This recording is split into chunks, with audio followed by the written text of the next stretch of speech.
Voilà donc pour ce qui concerne, cette histoire de coût et vous voyez à quel point, la traduction d'un tout petit mot, peut avoir des conséquences incalculables pour la compréhension, de l'ensemble. Puisque c'est en partie, grâce à ces animaux, par exemple, mais pas seulement bien sûr, que, le lien a pu être fait entre le méroïtique et le nubien. Alors nous allons terminer par un vœu important en ces, en ces temps qui est que la force soit avec toi. Et nous n'allons pas nous embarquer dans de la science-fiction, mais véritablement dans des utilisations de la méthode comparative pour arriver à comprendre des inscriptions méroïtiques, tout en partant évidemment du contexte dans lequel apparaît. Alors, en méroïtique, nous n'avons plus tous les éléments qui apparaissent dans l'écriture égyptienne, ces éléments complexes que sont les logogrammes, les déterminatifs, etc. Mais tout de même, vous allez voir que, à l'époque nabatéenne, on a essayé d'acclimater des déterminatifs égyptiens dans la représentation des noms en méroïtique ancien.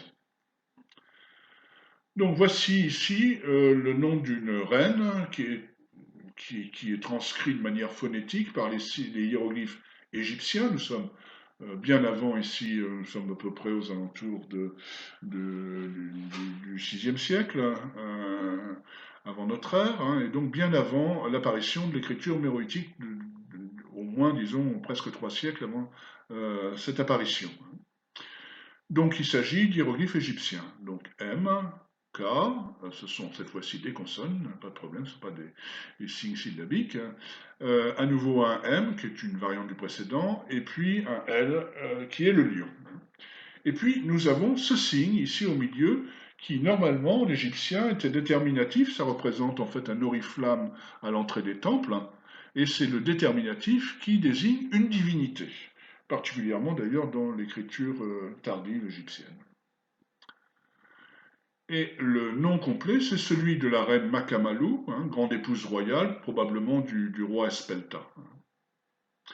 Donc c'est un mot méroïtique, hein, c'est un ensemble de méroïtique qui signifie la belle ou la bonne déesse. Maka, c'est la déesse. Malou, c'est un peu comme un égyptien Néfer, c'est à la fois bon et beau. Alors, ce procédé existait notamment lorsque les noms des rois ou des reines ou des princes napatéens, puisque je vous rappelle que nous sommes avant le royaume de Méroé, donc étaient écrits en hiéroglyphe égyptien. Donc, le terme de Malou, par exemple, beau, est souvent, ce n'était pas le cas précédemment, mais ça se produit, est souvent suivi de l'idéogramme égyptien, enfin logogramme égyptien pour utiliser les termes un petit peu plus présents, plus actuels, Néfer, donc beau, bon. Alors il ne faut pas le lire ML Néfer, il faut le lire simplement Malou, comme en méroïtique. Même chose pour la succession MD, LV et I éventuellement. Alors Madi, il faut comprendre que le déterminatif égyptien de l'enfant ici agit comme un déterminatif du mot méroïtique, hein. Donc le terme, comme pour le signe néfer au-dessus, est rajouté, hein, ici pour déterminer à quel mot on a affaire. Alors c'est une idée très probablement de scribe euh, ou alors de scribes égyptiens qui connaissaient très bien le méroïtique, ou alors de scribes méroïtiques eux-mêmes, comme nous avons vu qu'il en existe à partir du règne d'Aspelta. Alors, ce type d'ajout a eu juste un temps, il s'est en gros fait entre, bon, c'est à peu près toute l'époque napatéenne, hein, et puis à la fin de l'époque napatéenne, on trouve de moins en moins ce genre d'utilisation de déterminatif. Si effectivement l'écriture napatéenne avait continué en ce sens, on aurait pu avoir ce mélange en fait de signes phonétiques et de signes logographiques qui caractérisent par exemple le japonais, hein, ou qui caractérisent peut-être encore mieux l'acadien, avec des mots sumériens mélangé avec les signes qui représentent les sons de l'acadien. Donc en fait, on aurait eu une écriture extrêmement complexe. Or, c'est pas ce qui s'est passé. Il y a eu vraiment une rupture culturelle à un moment et on a abandonné cette possibilité d'utiliser vraiment l'ensemble de l'écriture égyptienne pour représenter le méroïtique. Alors, nous retrouvons devant la grande enceinte de Moussawarat, construite au départ par le roi Anéhamani, dont je vous ai parlé en introduction de ce. Et voici un bloc qui est issu donc de la grande enceinte de Moussawarat et qui est conservé au musée de Khartoum, et dans lequel on voit la mention du dieu principal de Moussawarat, donc Apédémac, avec le nom du lieu, hein, au Apédémac, qui est à Moussawarat, et Moussawarat est représenté donc par ce nom Abourépi. Alors Abourépi ou Abourépé, les deux se trouvent. Hein. Et le terme donc lui-même signifie le lieu de l'éléphant. P ou Pi, hein, qu'on trouve par exemple dans TDP, qui désigne un, un vase, une poterie pour stocker le grain, signifie le lieu du grain. Et ici, c'est le lieu de l'éléphant. Cet éléphant est omniprésent à Moussawarat. Hein, vous le voyez ici, des éléphants de guerre qui amènent des prisonniers. Euh, eh bien, le nom lui-même de l'éléphant, c'est par comparaison avec le nubien que j'ai pu l'établir. Alors là, je peux vraiment, excusez-moi, ne pas rentrer dans les détails, ce qui rien que l'explication de cela, demanderait un bon quart d'heure. Donc, dans le temple du lion, du même endroit, à Moussawarat, le roi Nehamani apparaît devant Apédémac. Et sous son bras apparaît son fils, Arka, qui lui succédera sous le nom d'Arkamani, Arkamani deuxième du nom d'ailleurs. Alors le voilà, le petit roi Arka, hein, qui contrairement à son père a vraiment des traits très africains, noirs africains, alors que plus tard, lorsqu'il sera roi, il sera représenté à peu près comme son père ici, c'est-à-dire un Égyptien. Hein. Donc il faut se méfier un petit peu des apparences ethniques dans les représentations méroïtiques qui suivent des conventions qui nous échappent, mais qui ne sont absolument pas réalistes. Alors, la légende nous indique que ce prince Arca est prêtre d'Isis, alors pas n'importe quel Isis, l'Isis d'Amorépi et d'Arbi-Kalaba. Arbi-Kalaba, on ignore où c'est, on suppose que c'est Wat Ben Naga, mais ce n'est pas sûr du tout. Donc voici ici le nom de Abourépi. Il est écrit en fait I, P, B, R, et puis ensuite le nom, le signe égyptien de vie, Anr, hein, puis ensuite les déterminatifs donc, de la ville. Hein. Donc la graphie méroïtique, si on la compare, laisse supposer que Anr, donc la vie en égyptien, est représentée par en méroïtique. Et que donc, en fait, à la manière des déterminatifs napatéens que nous avons vus précédemment, le nom de la vie serait pi. Mais alors là, ici, ce ne serait pas un déterminatif, ce serait simplement un logogramme inclus à l'intérieur de la transcription égyptienne. Hein. Nous sommes ici dans des textes égyptiens. Hein. Il ne s'agit pas de signes méroïtiques. Hein.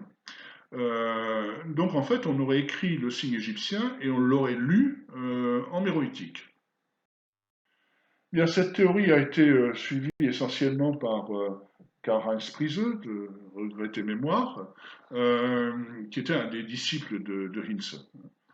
Et l'idée, en fait, reprise d'ailleurs de certaines hypothèses du professeur Leclan, l'idée était que le signe Anr, donc le signe de vie qu'on trouve dans le nom du roi Pianki, était peut-être finalement un déterminatif. Un genre de déterminatif napatéen, comme nous avons vu, pour des périodes, il faut bien dire, beaucoup plus tardives. Alors effectivement, le nom, Pianki signifie normalement le vivant, hein, pas Anri, en égyptien ancien. Et on a toujours pensé que c'était un petit peu étrange qu'un roi de couche porte un nom de naissance qui ne soit pas méroïtique.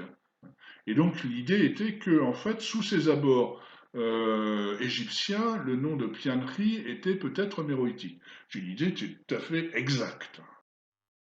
Et donc il s'agissait de ne plus lire le signe Anr qui se trouve à l'intérieur, puisque de la même manière que, par exemple, on ne lisait plus le signe Netcher, le dieu, dans le nom de Makamalou, la reine que nous avons vu précédemment. Donc, si c'est un déterminatif, on ne le lit pas. Il n'a pas de valeur phonétique. Et donc, on a proposé, Karl-Heinz Friese a proposé de transcrire le nom du roi Pianki par pied ou payé, en raison de ce mot méroïtique, pi, qui signifierait vie et qui ferait que le signe anr serait seulement un déterminatif. Alors, cette théorie a eu du mal à prendre, et finalement, quand elle a prise, elle a été répercutée absolument par l'ensemble du monde égyptologique. Et lorsque j'ai montré en 2001 qu'elle était fausse, eh bien, si, du moins en Europe, on a suivi à peu près mon raisonnement, dans beaucoup d'articles outre-Atlantique, par exemple, on continue à utiliser cette forme pillée ou payée qui est, qui est totalement infondée. C'est à peu près comme si on appelait le roi Toutankhamon Toutamon, simplement en disant qu'il ne faut pas lire le Indre. Le Indre n'est pas un signe déterminatif en égyptien. C'est un logogramme et il se lit. Alors, tout cela partait donc de la transcription égyptienne du nom d'Abou-Répi, du nom de Moussawarat, mais il faut bien remarquer tout de même que le P est présent. Simplement, il n'est pas à la bonne place. On attendrait I, B, R et le P ensuite. Alors, il n'est pas à la bonne place simplement parce que, comme très souvent, on a d'autres exemples à la même époque, eh bien, le nom est écrit de manière à faire apparaître d'autres choses. C'est ce qu'on appelle une écriture cryptique. Et en fait, le PBR a peut-être quelque chance de signifier la vie, une transcription d'un mot méroïtique qui signifierait la vie, et à ce moment-là, le mot serait déterminé par Anr et non pas remplacé par Anr. Quant à Pi, nous avons vu que ça signifiait le lieu, en fait, et ça n'a pas de rapport avec le fait de vivre. Alors ceci, nous pouvons le vérifier dans le temple du lion, où nous avons des prières aux dieux. Ces prières sont, nous voyons à côté, inscrites en colonne à côté du nom des dieux, et elles appellent leur bénédiction sur le couple royal et le prince. Nous les voyons ici, par exemple, pour cette forme du dieu Amon. Alors, si nous regardons les prières au dieu Apédémaque, qui figure ici, mais celle-ci est brisée, et ici, celle-ci est quasiment complète, eh bien, nous voyons que ces deux textes parallèles, REM 0018 et 0019, que voici, présentent la colonne suivante. Donc, on y lit Bawarit Labachate, donne-leur Bawarit, le P et du B. Et surtout, eh bien, à la fin, nous avons le signe méroïtique de vie, qui était à peu près l'équivalent du signe égyptien, sinon en général qu'il est plus empâté. Les branches, les trois branches donc du bas, comportent des pattes qui parfois rappellent d'ailleurs une croix de Malte. Donc si nous comparons ces deux textes, dans le premier nous avons juste donne-leur Bawarit, et puis dans le deuxième, le Bawarit est suivi de ce signe. Alors c'est pas Bawarit lui-même, c'est l'ensemble de la phrase, puisque vous voyez que le verbe est à la fin comme il est normal en méroïtique. Est suivi donc de ce signe de vie qui ne peut pas avoir d'autre valeur que justement un déterminatif. Donc nous sommes bien dans le cas ici qu'avait avancé Priseux, mais sur de mauvaises bases, alors qu'ici nous avons des bases solides.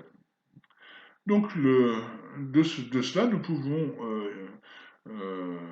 donc conclure que la vie, ce n'est pas pi, c'est bawarit, donc écrit pour ité. Alors cette vie, elle est représentée, effectivement, c'est Apédémaque qui la donne. Vous voyez tous ces petits signes de vie méroïtiques que le dieu Apédémaque envoie comme autant de postillons vers, ici je crois que c'est la Candace, hein.